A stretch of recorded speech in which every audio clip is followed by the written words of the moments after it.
கடவுள் தரும் மீட்பை நாம் கண்டடைய வேண்டுமானால் அவருடைய நீதிகளையும் நியமங்களையும் நாம் கடைபிடிக்கின்ற மக்களாக வாழ வேண்டும் என்பதே கடவுளுடைய விருப்பம்.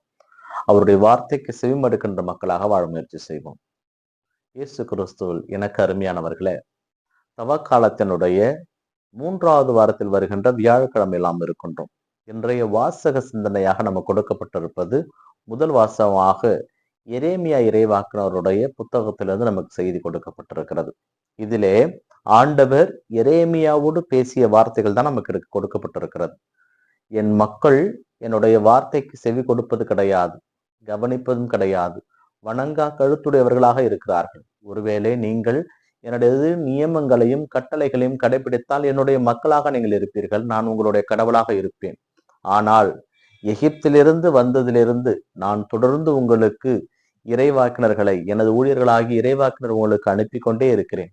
ஆனால் நீங்கள் அவருடைய வார்த்தையை செவி கொடுப்பதும் கிடையாது, அவருடைய வார்த்தையை கேட்பதும் கிடையாது, அதை நீங்கள் பயன்படுத்துவதும் கிடையாது. வணங்கா கழுத்துடையவர்களாக நீங்கள் இருக்கிறீர்கள். உங்கள் மூதாதையர்களை விட நீங்கள் மிகவும் மலிந்த பாவம் செய்து கொண்டிருக்கிறீர்கள். உங்களுடைய வாயிலே உண்மைகள் அற்று போயிற்று என்கின்ற கோபத்தை இயேசு கிறிஸ்து வெளிப்படுத்துகிறார். எரேமியா இறைவாக்கினர் ஆண்டவர் சொல்லுகிறார், நீ போய் அவரிடம் பேசு, ஆனால் உன்னுடைய குரலுக்கு அவர்கள் செவி கொடுக்க மாட்டார்கள், ஏனென்றால் அவர் வணங்கா கழுத்துடையவர்களாக வாழ்ந்து கொண்டிருக்கிறார்கள் என்ற செய்தி என்று கொடுக்கிறார். பிரியமானவர்களே, இது இஸ்ரேல் மக்களுக்கு எரேமியா இறைவாக்கினர் வழியாக ஆண்டவர் கொடுத்த வாக்குறுதி. அதில் மாற்று கருத்து கிடையாது. ஆனால் இன்றளவும் அதுதான் நடந்து கொண்டிருக்கிறது. நம்முடைய வாழ்விலே நல்லது சொல்லுகின்ற ஒருவரை நாம் ஏற்றுக்கொள்வது கிடையாது.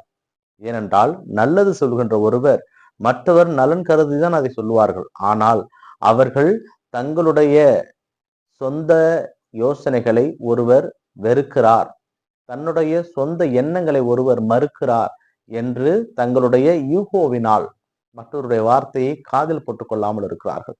இன்றைய காலகட்டத்திலே பொய் தான் வாழ்ந்து கொண்டிருக்கிறது. உண்மையை உறங்க வைத்து விட்டார்கள்.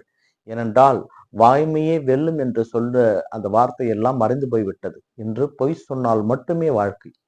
ஏனென்றால் வாயை திறந்தாலே பொய் சொல்லுகின்ற ஒரு தலைமுறையை இந்த தலைமுறை பொய் சொல்வதை கூட ஒரு பிரிஸ்டேஜாக பார்த்து கொண்டிருக்கிறது. ஏனென்றால் அப்படிப்பட்ட ஒரு காலகட்டத்தில் நாம் வாழ்ந்து கொண்டிருக்கிறோம். இதைதான் எரேமியா இறைவாக்கினர் வழியாக ஆண்டவர் கூற, அவர் வாயிலிருந்து உண்மைகள் அற்று போய்விட்டது. அவர்கள் பொய்கள் மாத்திரமே பேசுவார்கள். ஏனென்றால் இன்று பொய் பேசுவதுதான் உலக வழக்கமாக இருக்கிறது. இதை குறித்துதான் கடவுள் எரேமியாவிடம் வருத்தப்படுவதாக இன்றைய முதல் வாசகம் இருக்கிறது. அதற்கு நாம் என்ன செய்ய வேண்டும்? இறைவனுடைய